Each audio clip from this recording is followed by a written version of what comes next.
This is the Pooja and Gurdeep podcast. From 98.1 CHFI Studios in Toronto, Canada. Hey Toronto, this is Ed Sheeran. This is Kelly Clarkson. Hi, this is Bryan Adams. This is Adele. This is Madonna. It's Michael Bublé, and you're listening to the Pooja and Gurdeep Show. It's fun. They're amazing. Did you hear about this? In Midtown Toronto, so in the Yonge and Eglinton area, there is a security camera that is yelling at pedestrians who are walking by on the sidewalk, and it sounds like this.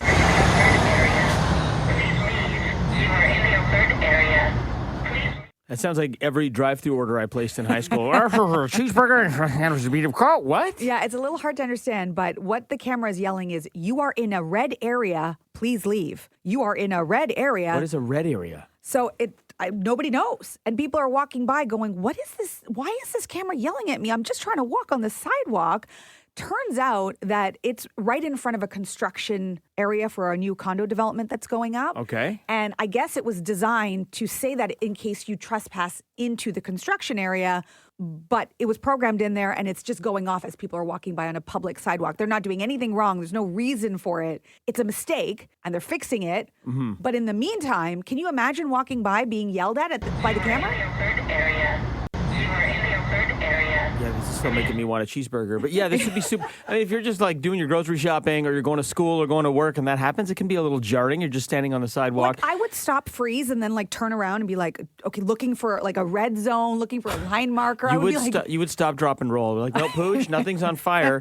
I actually really like this. I want to take this with me and I want to use this when I'm on the sidewalk for slow walkers. Oh, no. Because I'm a fast walker. And sometimes you get a family of slow walkers. If you're a family of slow walkers, walk single file. Yes. Do not spread out and block the whole. I need this thing over a megaphone as I'm approaching a group of slow walkers on the sidewalk. I feel you, because if you get stuck behind one of those families, like you're going on the road. You're not going to be able to get around them. I'm thinking instead, how about some words of affirmation like, hey, Pooj, red is your color. It's giving Beyonce. Strut, strut, strut, strut. Was this done by a zillennial? I don't know. Like, I want to feel good when my security camera's yelling at me. Okay, that's fair. I like it. Spin it positively. I also want to use this, the other scenario, when a date is going badly. I'm just going to play this for my date. You are in a red area. There will not be a second date. Please leave. From CHFI Studios, It's the Pooja and Gurdeep podcast. This is my meal. I call this girl dinner. Girl dinner. Girl dinner. Girl dinner. Girl dinner. Yeah, so this is absolutely a thing. Have you heard of girl dinner? Completely new to this term on my end. Let me tell you what happened. They sound hungry, by the way, in that clip. They just sound very hungry. Which would totally make sense once you know what girl dinner is. Okay, so I was on a date this weekend. Okay. And we went to dinner. I took her to dinner. And when it came time to order food, it was not really a substantial order. It was like, an appy, little couple of bites here. Meals weren't finished. That's fine. I said, well, what happened? And she goes, I had girl dinner. I'm like, sorry, what? Yeah, what? She had girl dinner, which I, of course, was like, well, what's girl dinner? She's like, I was kind of snacking throughout the day. I had a little bit of this, and then I had some nuts, and then I had a couple of bites of a sandwich. And then I go, like, you were grazing. She's like, what? Like, I had girl dinner.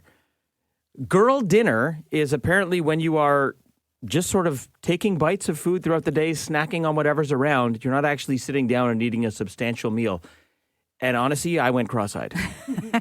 Because you're like, there's a term for this? People are actually using it and now actually singing it as well? Girl dinner? And apparently this is a Gen Z term, girl dinner, which I said, no.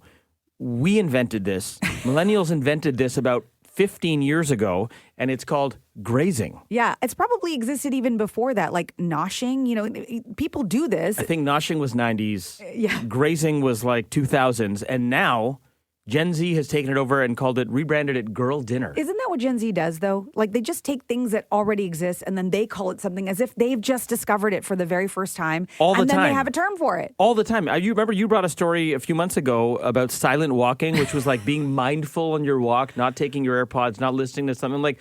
So you mean like walking in the 90s? Yeah, like regular walking? Actually walking is considered silent walking because you don't have a device. Yeah, so that doesn't make any sense. Even like the terms where they'll be like, it's giving, it's giving fabulous or it's giving, Titanic vibes or whatever it might be.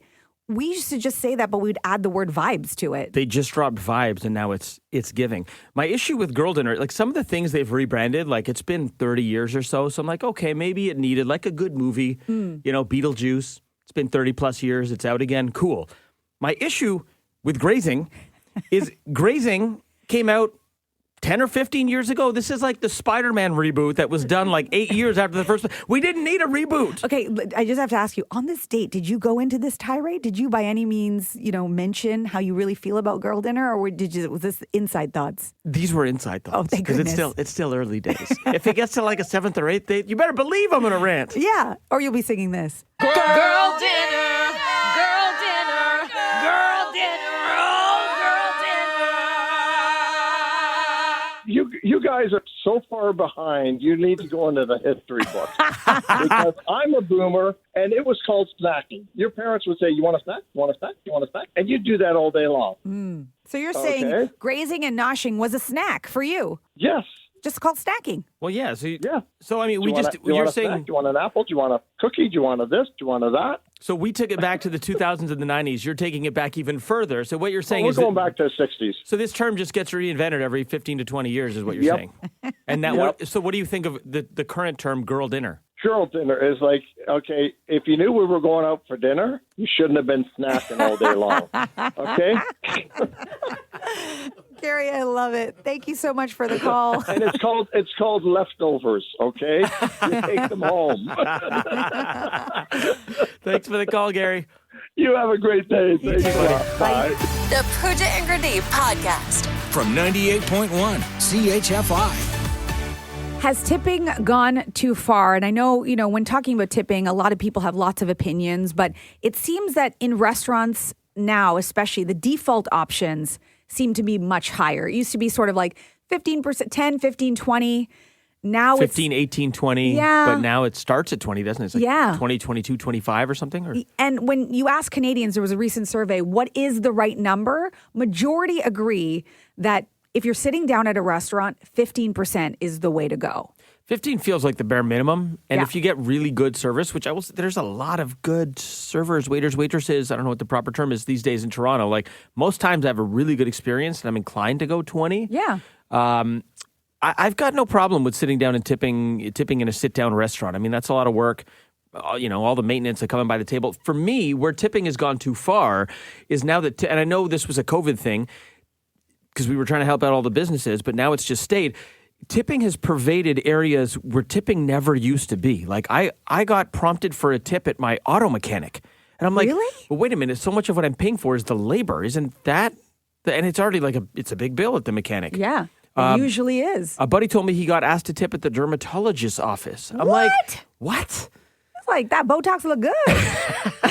Like those places, it's just jarring to see it. So my issue is, when I it's I'm like, wait, what? So I'll go custom and I'll go zero if I'm at the auto mechanics. But then I feel like a jerk because I'm like, is anyone behind me seeing me do this? Am I a cheapskate now? Like, is this? This is where it gets complicated for me, because I understand that in a lot of jobs where you're only getting paid minimum wage, we know that's not a living wage, right? And so there's a part of you that wants to tip, even though maybe this isn't a typical place you would tip, because you know that they're not making a lot of money. It's expensive to live in this city and you want to help out. But then how often are you going to do that? And then the feeling of not doing it and then feeling bad about who you are and what you're doing is also not a good feeling. So it's complicated. It's complicated. I think in a situation like, let's use the car mechanic, I think 9 out of 10 people are going to go zero, and maybe 1 out of 10 is the person's going to give into the pressure of the little thing. And so I get it. They're doing it, even if 10% of the people are tipping, but it makes 9 people feel like you're not a good person. Yeah. You feel like you're not a good person when you hit zero. I was prompted to tip at an ice cream shop, and I was like, okay, well, it's already costing me $6.50 for one scoop. Well, did you get? Yeah, you got 1 scoop or 2. I got one. $6.50. You got a tip if you're getting 2. It's sugar hard. Sugar cone? You got a tip. It was in a cup. Oh, okay. But No anyway, tipflation, it's a thing, and there are ridiculous places now where you're being asked to tip. How do you feel about that? Yeah. What is the most ridiculous place you have been asked to tip? The Pooja and Gurdeep podcast.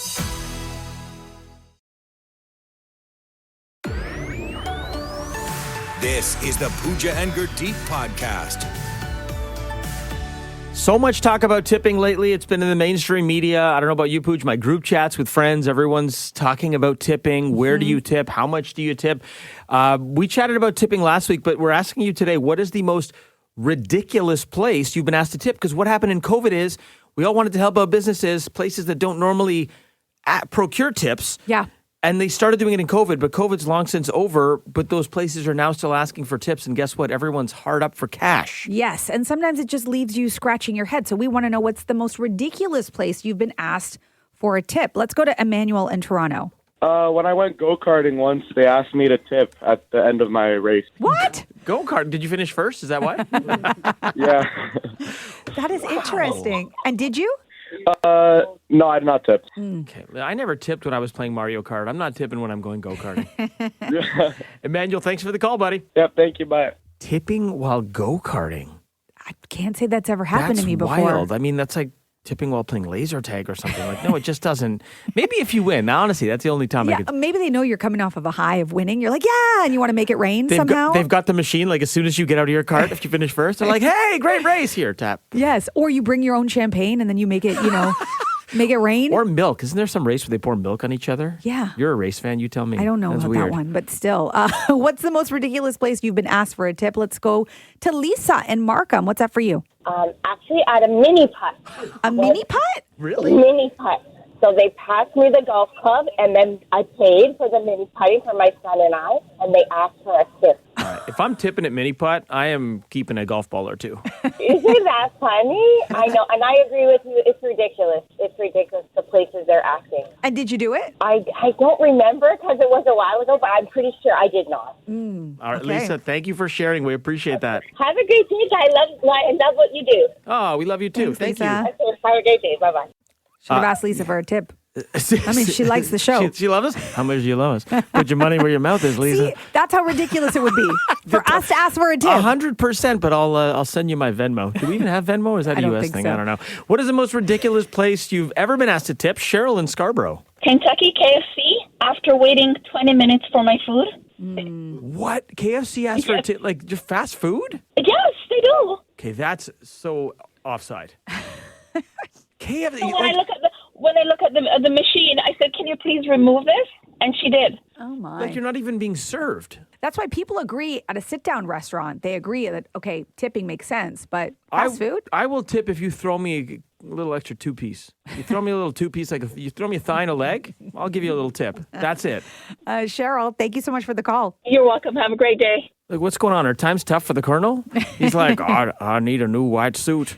I shop at the same place as Mr. Clean. And what? Your impression of the Colonel It's is... the Colonel. How do you know what he sounds like? I don't, but I also now got a visual of you like throwing, chicken and trying to catch it with your teeth. I don't know why. What? That's the That's visual what you I got. Okay. That's what I got. The most ridiculous place that you've been asked for a tip. What's that for you? Mary in York Region. Not about the place. It's about food going up, and you're also asked to tip on the tax now. They tip you on the total. Like everywhere? Most places, I think you're tipped on the total, including the tax. So you're tipping tax too. Interesting. Oh, interesting. I hadn't even thought about that. Oh, tipflation. Sneaky. Crazy. Mary, thanks for the call. No problem. Have a great day. Love you guys. Hearing some unique ones from go-karting to mini putt to KFC. So even when you're getting fast food, sometimes you're asked for a tip. Let's try another one here. Austin in Etobicoke, what is it for you? McDonald's. I mean, I went to a McDonald's last week. I got a Happy Meal for my daughter. And the girl said to me, I guess it came up to like $7 or $8, whatever. $7. I gave her a 10, and she didn't give me my $3 back. And then she goes, "Oh," she said, "Aren't you gonna tip?" What? It kind of shocked. You get shocked, right? And I'm like, you know what? Yeah, okay, sure. I mean, I've never been asked for a tip at a McDonald's, but yeah, for takeout, it happened, and I just said, you know what, it's $3. You know what? But if you're going to ask me again, I'm going to say no. Austin, I think for me, like the problem with this is that there should never be an assumption, right? It's up to you whether you want a tip or not. It shouldn't. It should have been like, when she said $7 and I gave her a 10, I could have just said, yeah, keep the change. My problem with that is I can't tell someone to keep the change without saying, keep the change, you filthy animal. animal. So that's why I can't do that. This is why I got to tap everywhere. Austin from Etobicoke, thanks for the call, buddy. All right, guys, have a good one. From CHFI Studios, It's the Pooja and Gurdeep podcast. Every now and then you come across a headline that makes you go, like this one. Beauty influencers are rubbing garlic on their faces. Okay, you know what this means. it's time for a pun-off. Beauty influencers are rubbing garlic on their faces. Some may say it's not just a smart thing to do, but it's pretty clover, too. Oh, I think we both leaned into the clove. Beauty influencers are rubbing garlic on their faces. I don't know, Pooja guys. Sounds like skincare is getting a little too clove for comfort. Beauty influencers are now rubbing garlic on their faces. Careful, you may need to see a doctor with this method. You may not be peeling well. Oh. Beauty influencers are rubbing garlic on their faces. Sounds like beauty influencers are really getting to the root of the problem. Your bulbous is showing. Oh, dear. Beauty influencers are now rubbing garlic on their faces. How long before this beauty trend is extinct? Oh, my gosh. Oh. Beauty influencers are rubbing garlic on their faces. What's clove got to do with it? Got to do with it. What's clove but a thing you rub on your bulbs? From CHFI Studios, It's the Pooja and Gurdeep podcast. Today is I want to start my own business day, and wouldn't that just be so nice? Be your own boss. It feels like a lot of work. Just really? Yeah, and I told you I don't want to be anyone's boss. I don't think I can handle that. Why would you want to start your own business? I have a vision in my mind of what that would look like. Like I have a dream, which is I would own like a cafe.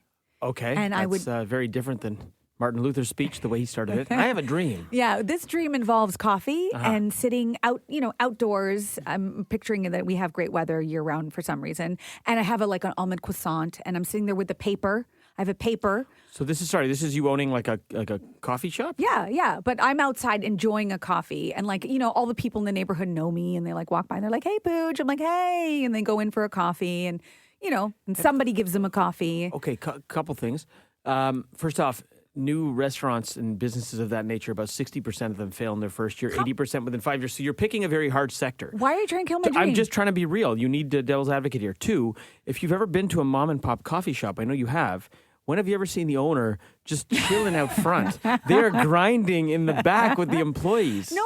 Smart people surround themselves with smarter people. So that's what I would do. I would just get very capable people to work at the cafe while I enjoyed a coffee outside. I'm kind of like overseeing things. I'm running things. Are you though? You're outside having a croissant, reading the newspaper, which I've never seen you do. I don't know. I have a ledger and I'm doing the accounting, even though I'm not good at math. So you just want to sit around and do stop and chats all day? No, I have a bicycle with a basket and flowers inside. And sometimes I go for a bike ride just to go, 1, I'm pretty sure you can't ride a bike. 2, from the person who brought you, I avoid the elevator so I don't have to have small talk with people. You envision an alternate reality where you were just sitting out front having all day small talk with people. I think you're going to hate this by noon. No, not when, I'm enjoying a coffee and an almond croissant. Come on, this is my dream to start my own business. Don't kill it. Okay, I'll tell you what, let's workshop this. Thanks for listening to the Pooja and Gurdeep podcast. Listen to Pooja and Gurdeep live weekday mornings from 5 to 9. Only on 98.1 CHFI. Toronto's perfect music mix.